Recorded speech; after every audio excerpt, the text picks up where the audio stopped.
How to edit text in Capcut template. Hi everyone, welcome back to my channel Quick Guide. Today in this tutorial video, I will show you guys how you can edit text in Capcut template.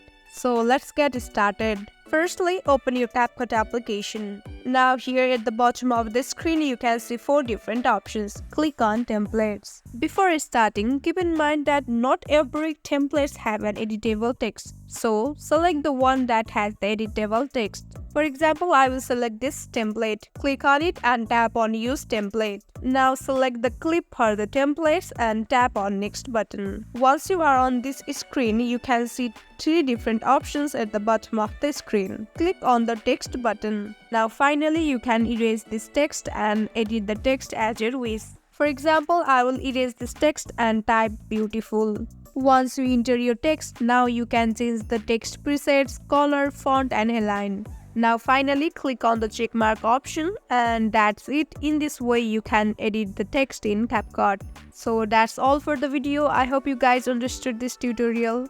Don't forget to drop a like and subscribe to my channel. We'll see you on next video. Till then, stay tuned. Bye bye.